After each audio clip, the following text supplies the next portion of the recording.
Allahu liman hamidah.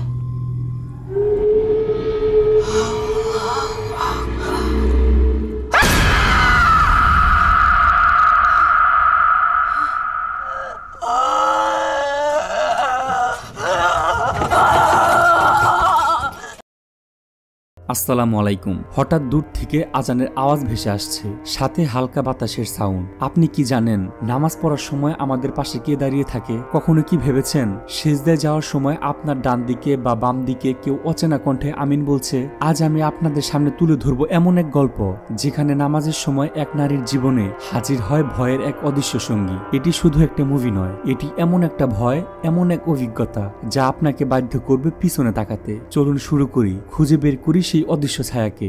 গল্পের শুরুতে আমরা চিত্রা গার্লস আবাসিক স্কুল দেখতে পাই। এখানে আমরা নুরুল নামের একটা মেয়েকে দেখি। সে তাহাজ্জুদের নামাজ পড়ার জন্য তার বান্ধবী নিসাকে ডাকছে, কিন্তু তার বান্ধবী নিসা ঘুম থেকে উঠছিল না। তাই নুরুল একাই গিয়ে ওযু শেষ করে নামাজে দাঁড়িয়ে পড়ে। নুরুল যখন নামাজ পড়ছিল তখন আপনা আপনি রুমের দরজাটা খুলে যায়। এই বিষয়টা আবার নিসা উপর থেকে খেয়াল করে। সে প্রচুর ভয় পেয়ে যায়। এরপর আমরা দেখতে পাই নুরুল যখন সিজদা থেকে উঠে আল্লাহু আকবার বলে, তখন তার পিছন থেকে কেউ একজন ভয়ঙ্কর কণ্ঠে আল্লাহু আকবার বলে ওঠে। এভাবে বেশ কিছুক্ষণ ধরে নুরুলের সাথে কোনো অদৃশ্য কেউ নামাজ পড়ে যাচ্ছিল। নুরুল ভয়ে ভয়ে তার নামাজটা শেষ করে যখন পিছনের দিকে তাকায়, তখন তার পিছনে সে কাউকে দেখতে পায় না। এদিকে তাদের রুমের দরজাটা কিন্তু আবার আটকানো ছিল। তখন বাহির থেকে কেউ একজন দরজাতে নক করে। এই বিষয়টাতে নুরুলের ভয়ে গলা একদম শুকিয়ে যায়। ভয়ে তার চোখ দিয়ে পানি চলে আসে। এরপর নুরুল গিয়ে আস্তে আস্তে দরজাটা খুলে দেয়। তখন তার বান্ধবী পুত্রীকে দেখে, আর সে সেখানে অজ্ঞান হয়ে যায়। এরপর আমরা রিনে নামে একটা মেয়েকে দেখতে পারি। সে এখানে মর্গে কাজ করে। প্রতিদিনের মতো সে আজকেও কাজ করছিল। রিনি পোস্টমর্টেমের পর একটা ব্যক্তিকে সেলাই করছে, কিন্তু তখন তাদের ঘরে থাকা লাইটগুলো একা একাই ফ্লিকার করতে থাকে। এতে করে রিনি ভয় পেলেও বেশ অবাক হয় না। তখন সে বলে, দয়া করে আমাকে বিরক্ত করবেন না, আমি আমার দায়িত্ব পালন করছি। তখন ঘরে থাকা লাইটগুলো আচমকাই ঠিক হয়ে যায়। এরপর রিনি তার কাজটা শেষ করে ফ্রেশ হতে চলে আসে। ফ্রেশ হওয়ার পর যখন সে পিছনের দিকে তাকায়, সে একটা সাদা কাপড় পরা মেয়েকে দেখতে পায়, কিন্তু সে একটু ভয় বা অবাক কোনোটাই হয় না। সে মেয়েটাকে বলে, খোদা হাফেজ আপা, আর মেয়েটা তখন সেখান থেকে গায়েব হয়ে যায়। আর এইসব ঘটনা রিনির সাথে প্রায় সময়ই হয়ে থাকে, তাই সে এখন এই বিষয়টাকে তেমন গুরুত্ব দেয় না। এদিকে নুরুলকে দেখা যায় সে ভয় পাওয়ার কারণে এই আবাসিক হোস্টেল থেকে পালানোর চেষ্টা করছিল। সে একটা রুমে যায় চাবি নেওয়ার জন্য। চাবি নিয়ে যখন বের হবে, তখন নুরুল দেখতে পায় সেখান দিয়ে তাদের প্রিন্সিপাল ম্যাম হাঁটাহাঁটি করছে। তখন ভয়ে তার চাবিটা হাত থেকে পড়ে যায়, আর এই বিষয়টা মোটেও নুরুল খেয়াল করে না। এরপর প্রিন্সিপাল ম্যাম রোসা সেখান থেকে সরে গেলে নুরুল বের হয়ে সেই মেন গেটের কাছে চলে আসে। যখন মেন গেটের তালা খুলতে যাবে, তখন সে দেখতে পায় তার হাতে বা তার পকেটে চাবি নেই। তখন সে বুঝতে পারে সেই রুমেই সে চাবিটা ফেলে দিয়ে আসছে। যখন চাবিটা নিতে সে আবার রুমে যায়, সে সেখানে আর চাবিটা দেখতে পায় না। একটু খোঁজাখুঁজি করেও চাবিটা পায় না। তখন প্রিন্সিপাল এসে তাকে বলে, তুমি কি এই চাবিটাই খুঁজছিলে? এরপর রুসা তাকে ধরে নিয়ে তার রুমে আসে আর তাকে বলে, তুমি পালাবার চেষ্টা কেন করলে? এরপরও যদি তুমি পালানোর চেষ্টা করো তাহলে কিন্তু এর পরিণাম ভালো হবে না। এরপর রুসা যাওয়ার সময় তাদের ঘরের দরজাটা বাহির থেকে আটকে দিয়ে যায়। রুসা যখন সেখান থেকে চলে যাচ্ছিল, তখন তাকে পিছন থেকে সালমত নামে একজন ডাক দেয়। তাকে বলে, ম্যাম, দয়া করে তাদেরকে রুমে এভাবে আটকে রাখবেন না। যদি কিছু হয়ে যায় তাহলে তারা আর রুম থেকে পালাতে পারবে না। রোসা বলে, তুমি কি হবার আশঙ্কা করছো? তখন সালমত বলে, যদি রুমে আগুন ধরে যায় বা অন্য ভয়ঙ্কর কিছু তো হতে পারে। কিন্তু রোসা তার কোনো কথা না শুনে সেখান থেকে চলে যায়। অন্যদিকে আমরা রিনিকে দেখতে পাই, সে তার কাজ শেষ করে বাসায় আসে, কিন্তু তার দরজার সামনে তার বাসার মালিক লিখে রেখেছে, কালকের মধ্যে তোমার বকেয়া সব টাকা পরিশোধ করবে। রিনি কাগজটা দরজা থেকে তুলে তার রুমে যায়। অন্যদিকে নুরুলকে দেখা যায় সে গভীর ঘুমে আছে। তখন হুট করে পুট্টির কি যেন হয়ে যায়। সে অদ্ভুত আচরণ করতে শুরু করে, তার শরীর কাঁপতে থাকে। তাকে দেখে মনে হচ্ছে তার ভিতরে ভয়ঙ্কর কোনো জিন ঢুকে গিয়েছে। এই বিষয়টা নিসা দেখে অনেক ভয় পেয়ে যায়। নিসা নুরুলকে ডাকতে থাকে, কিন্তু নুরুলের কোনোভাবেই ঘুম ভাঙছিল না। এক সময় পুট্টি যখন পরে ভয়ানকভাবে চিল্লাচ্ছে আর তার শরীর বেঁকে যাচ্ছিল, তখন নুরুলের ঘুম ভেঙে যায়। নুরুল আর নিসা ভয় পেয়ে রুম থেকে বের হতে গেলে দেখতে পায় রুম তো বাহির থেকে আটকানো। তারা সাহায্যের জন্য জোরে জোরে চিৎকার করতে থাকে, কিন্তু তাদেরকে কেউ সাহায্য করতে আসে না। আর তারা ভিতর থেকে দরজাটাও খুলতে পারছিল না। এদিকে আবার চিত্রের অবস্থাও খারাপ হয়ে যাচ্ছে। অন্য পাশে আমরা কিনান্তিকে দেখতে পাই। সে এক সময় এই স্কুলের প্রিন্সিপাল ছিল। নুরুল আর নিসার চিৎকার শুনে তার ঘুম ভেঙে যায়, কিন্তু এখানে সমস্যা হচ্ছে সে মেশিন ছাড়া কথা বলতে পারে না। তার ভোকাল কর্ড নষ্ট হয়ে গিয়েছে। সে মেশিনের সাহায্যে সালমানকে ডাকতে থাকে, থাকে, কিন্তু তার কথা বেশি দূর পর্যন্ত পৌঁছায় না। এদিকে পুত্রী যখন তাদেরকে আক্রমণ করার জন্য দাঁড়িয়ে যায়, একদম শেষ মুহূর্তে গিয়ে তারা দরজা খুলতে পারে আর তারা বাহিরে বের হয়ে আসে। এরপর চিত্রা তাদেরকে ধরার জন্য বাহিরে এসে অজ্ঞান হয়ে যায়। তারা পুত্রীকে ডাকতে থাকে কিন্তু তার জ্ঞান ফেরাতে পারে না। ওই সময় সেখানে রুসা চলে আসে আর তাদেরকে বলে, তোমাদের নাটক শুরু হয়ে গেছে তাই না? কি হয়েছে, এখানে এত চিল্লাচ্ছ কেন? তখন রুসা গিয়ে পুত্রীকে থাপ্পড় দেয় আর তাকে বলে, ব্যথা করছে? এখন এইসব ঢং বাদ দাও। আর রুসা রেগে গিয়ে তাদের বলে, তোদের জন্য আজকে আমাকে ছুটির দিনেও এখানে থাকতে হচ্ছে। ছুটিতে সবাই বাড়িতে গিয়েছে, কিন্তু তোরা ভালো রেজাল্ট করতে পারিসনি বলে তোদের সাথে আমাকেও এখানে থাকতে হচ্ছে। আমরা এখানে জানতে পারি তাদের আবাসিকের সকল ছাত্রীদেরকে ছুটি দেওয়া হয়েছে, কিন্তু তাদের 3 জন ভালো রেজাল্ট করতে পারেনি বলে, মানে 80 নিচে নাম্বার পেয়েছে বলে তাদেরকে ছুটি দেওয়া হয়নি। আর তাদেরকে দেখাশোনা করার জন্য রুসাকেও রেখে দিয়েছে। তো যাই হোক, এরপর রুসা যখন সেখান থেকে চলে যাচ্ছিল তখন নুরুল এসে বলে, ম্যাম এখন থেকে আমরা আর কোনো ঝামেলা করব না, দয়া করে আমাদের রুমের দরজা আর বাহির থেকে লাগিয়ে দিবেন না। তখন রুসা বলে, আচ্ছা ঠিক আছে, এরপরও যদি তোরা পালানোর চেষ্টা করিস তাহলে তোদেরকে স্কুল থেকে তো বহিষ্কার করবই, সাথে তোদের পিছনে পুলিশ লাগিয়ে দিব। এতে রাজি আছিস? তখন নুরুল বলে, হ্যাঁ ম্যাম রাজি আছি। তো এরপর রুসা দরজা না আটকে সেখান থেকে চলে যায়। এরপর কিনান্তিকে দেখা যায় সে রুসাকে বলছে, আপনি বাচ্চাদের উপর এত কঠিন হবেন না। তখন রুসা কিনান্তিকে বলে, আমাকে এখানে আপনার কথা শোনার জন্য আনা হয়নি, বাচ্চাদের দেখাশোনা করার জন্য আমাকে এখানে আনা হয়েছে। আর আপনি এসব নিয়ে চিন্তা করবেন না, তাহলে আপনি অসুস্থ হয়ে যাবেন। আর আপনাকে আমি ছুটির ব্যবস্থা করে দিচ্ছি, শেষ বয়সটা আপনি আপনার পরিবারের সাথে গিয়েই কাটান। এটা বলে রুসা সেখান থেকে চলে যায়। আর এখানে আমরা বুঝতে পারি এই টিচারটা অনেক রাগী আর খিটখিটে স্বভাবের। এদিকে 3 বান্ধবী বসে আলোচনা করছিল।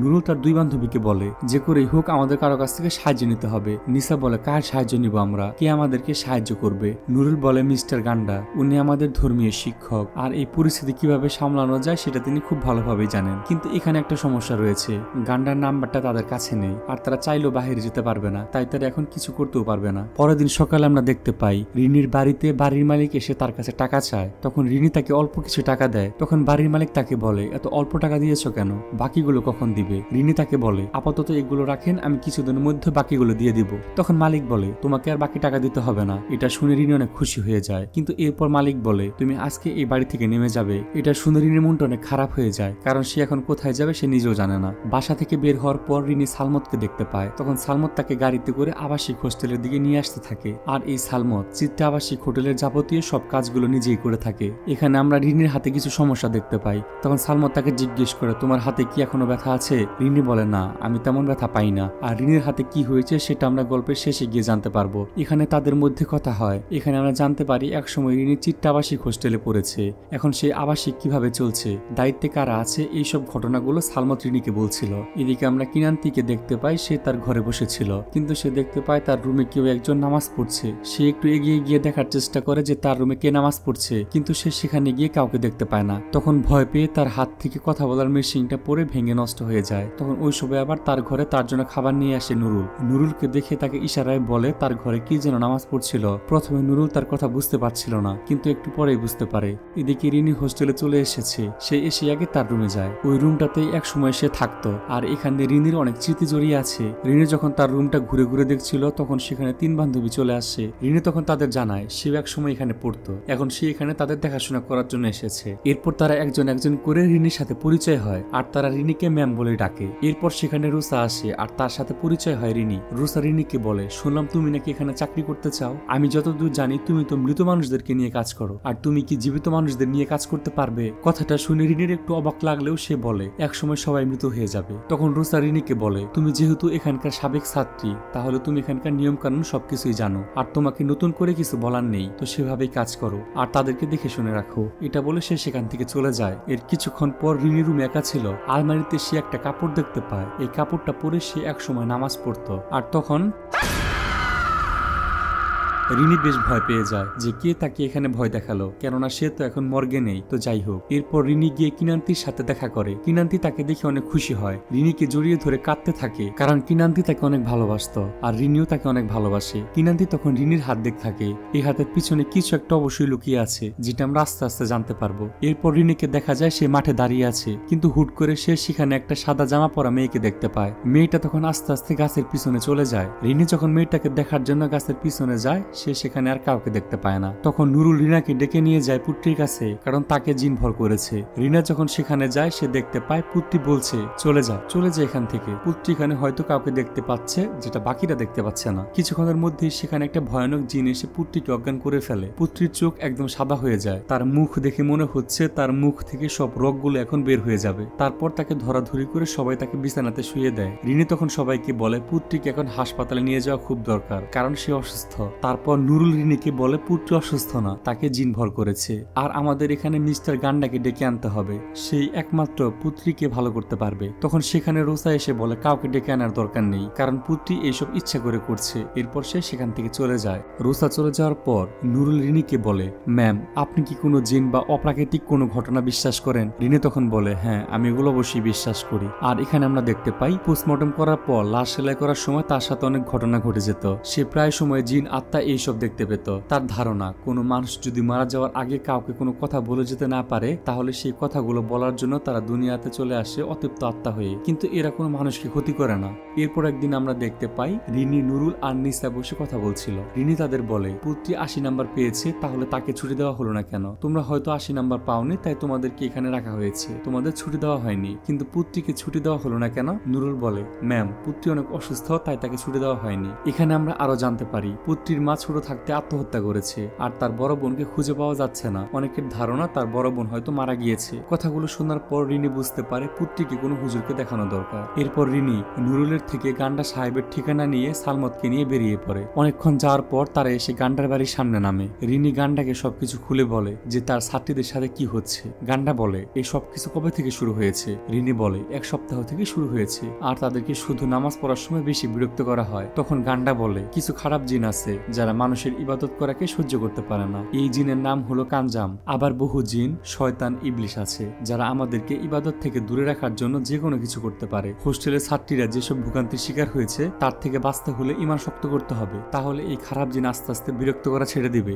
এরপর আমরা গান্ডার সাথেও এরকম ঘটনা দেখতে পাই। সেও যখন একা একা নামাজ পড়তো, তার পিছনে আমরা অনেকগুলো জিনকে নামাজ পড়তে দেখি। তাদের কাজ হচ্ছে যারা নামাজ পড়বে তাদের নামাজের মধ্যে ভুল করিয়ে দেওয়া আর ভয় দেখানো। গান্ডার কাছ থেকে সবকিছু শোনার পর রিনি হোস্টেলে চলে আসে। এখানে আমরা কিনাস্তিকে দেখি সে কাগজে কিছু একটা লিখছিল। এরপর কাগজটা রিনিকে পড়তে দেয়। কাগজে লেখা ছিল আমি তোমাকে এই স্কুলের প্রধান শিক্ষক বানাতে চাই। তখন রিনি বলে কেন? এই কথার উত্তর যখন কিনান্তি খাতায় লিখতে যায়, তখন কোনো এক অদৃশ্য শক্তি তার হাত চেপে ধরে, তাকে কিছু লিখতে দেয় না। আর এই হাতটা শুধু কিনান্তি দেখতে পাচ্ছিল। এরপর কিনান্তি ভয়ানকভাবে অজ্ঞান হয়ে যায়। অন্য পাশে নিসা নুরুলকে ডাকছিল তার সাথে গোসল করার জন্য। সে গোসল করে এসে নামাজ পড়বে, কিন্তু নুরুল ঘুম থেকে উঠছিল না। তখন নিসা পুত্রীকে বাথরুমে যেতে দেখে। তখন নিসা তার পিছে পিছে গিয়ে তার সাথে বাথরুমে ঢুকে পড়ে, কারণ নিসা বাথরুমে একা একা গোসল করতে অনেক ভয় পাচ্ছিল। নিসা বাথরুমে গিয়ে যখন পর্দা সরায় সেখানে পুত্রীকে দেখতে পায় না। সে অনেক ভয় পেয়ে যায়। সে ভাবে তাহলে একটু আগে কে বাথরুমে ঢুকলো। অন্য পাশে নুরুলের যখন ঘুম ভাঙে সে দেখে পুত্রী নিজের টেবিলে বসে পড়ছে।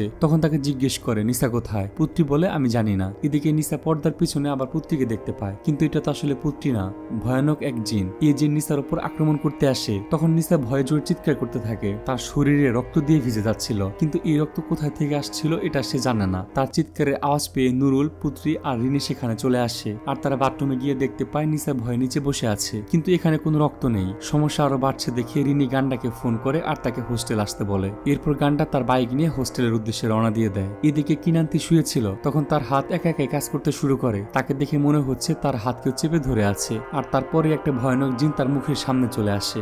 অন্য পাশে রিনি নামাজ পড়ছিল, কিন্তু রিনির মনে হয় তার পিছনে আরো কেউ নামাজ পড়ছে। তার কানে ভয়ানক শব্দ আসছিল, কেউ ভয়ানক গলায় সূরা পড়ছে। আর তখনই আমরা রিনির পিছনে ভয়ানক পচে গলে যাওয়া একটা জিনকে দেখতে পাই। যখন রিনি নামাজ শেষ করে তখন সেখানে আর কেউ ছিল না, কিন্তু মোনাজাত শেষ করে উপর দিকে তাকিয়ে দেখতে পায় তার সামনে সেই পচা গলে যাওয়া জিন দাঁড়িয়ে আছে। রিনি এরকম ভয়ানক জিন দেখে ভয়ে চিৎকার দিয়ে উঠে। তখন সেখানে সালমত এসে বলে ম্যাডাম কিনান্তিকে খুঁজে পাওয়া যাচ্ছে না। এরপর আমরা দেখি কিনান্তি গিয়ে রোসার উপর আক্রমণ করে দিয়েছে। তার মুখ থেকে কিছু কালো পদার্থ রোসার মুখের ভিতর ঢুকিয়ে দেয়। এরপর রোসা অদ্ভুত ভাবে দাঁড়িয়ে যায়। এদিকে সালমত কিনান্তিকে খুঁজতে খুঁজতে এসে দেখে পুত্রী অজ্ঞান হয়ে পড়ে আছে। যখন সে পুত্রীকে ডাকতে যায় তখন পিছন থেকে রোসা এসে তার পিঠে ছুরি ঢুকিয়ে দেয় আর তার হাতের আঙ্গুল কেটে ফেলতে থাকে, কিন্তু তাকে একদম প্রাণে মারে না। অন্য পাশে আমরা দেখতে পাই রিনি একটা বক্স খুঁজে পেয়েছে। বক্সের ভিতরে কিছু খবরের কাগজ কেটে রাখা। সেই খবরের কাগজ থেকে রিনি বুঝতে পারে এই হোস্টেল থেকে একটা মেয়ে হারিয়েছে। মেয়েটির নাম নিনসি। এরপর রিনির আগের কিছু কথা মনে পড়ে যায়। নিনসি রিনির বান্ধবী ছিল। একদিন রাতে হুট করে তাদের ঘরে আগুন লেগে যায় আর নিন্সি সেই আগুনে পুড়ে মারা যায়। রিনি তাকে অনেক বাঁচানোর চেষ্টা করছিল, কিন্তু রিনি কোনোভাবেই তাকে বাঁচাতে পারে না। এরপর বাস্তবে ফিরে আসে, কারেন্ট চলে গিয়েছে। তাই রিনি হাতে একটা মোম জ্বালিয়ে নিয়ে সামনের দিকে এগিয়ে যেতে শুরু করে। তখন কোনো অদৃশ্য হাত এসে তার পা ধরে টান দেয়, যার কারণে সে পড়ে যায়। রিনি পড়ে যাওয়ার পর তার হাতের মোম ভেঙে গিয়ে আগুন ধরে যায়। এরপর রিনি দেখতে পায় সেদিন ঘরে কিভাবে আগুন ধরেছিল। নিন্সি ঘুমানোর সময় মোম জ্বালিয়ে জানলার কাছে রেখে গিয়ে শুয়ে পড়ে। তখন সেই মোম থেকে জানলার পর্দাতে আগুন ধরে যায়, আর সেই আগুনে নিন্সি চিল্লাতে চিল্লাতে একদম পুড়ে যায়। এদিকে বাস্তবেও পুরো ঘরে আগুন ছড়িয়ে পড়েছে। তখন সেখানে গান্ডা এসে রিনিকে বাঁচিয়ে নেয়। কিছু দূর যাওয়ার পর তারা দেখতে পায় সেখানে পুত্রী আর সালমত জ্ঞান হারিয়ে পড়ে আছে। সালমতের জ্ঞান ফেরার পর রিনি তাকে জিজ্ঞেস করে কি হয়েছে। তখন সালমত বলে মিস রুসার উপর জিন ভর করেছে, আর এই সব কিছু আমার জন্যই হয়েছে। তখন রিনি সালমতকে জিজ্ঞেস করে নিন্সি জীবন তো পুড়ে মরেছে তাই না? সালমত তাতে হ্যাঁ বলে, আর তাকে বলে সেই রাতে আমি আর কিনান্তি নিন্সির পুড়ে যাওয়া লাশটা দেখতে পাই। আমরা সেটাকে কাউকে জানাইনি, কারণ এটা যদি আমরা কাউকে জানাতাম তাহলে আমাদের এই হোস্টেলটা বন্ধ হয়ে যেত। আর আমরা কাউকে না জানিয়ে তাকে পুঁতে দিয়েছিলাম, আর সবাই ভেবেছিল সে হারিয়ে গিয়েছে। এরপর থেকে আমাকে আর কিনান্তিকে প্রায় সময় নিন্সির আত্মা ভয় দেখাতো। আর নিন্সি হচ্ছে পুত্রীর আপন বড় বোন। আর যখন পুত্রী এই হোস্টেলে পড়তে আসে তখন তার বোন তার উপর ভর করে। এইসব কথা শুনে পুত্রী কান্না করতে থাকে, আর রিনির চোখ দিয়ে পানি পড়ছিল তার বন্ধুর জন্য। সালমত তখন রিনি আর পুত্রীর কাছে তার করা ভুলের জন্য ক্ষমা চায়। অন্য পাশে নিন্সির আত্মা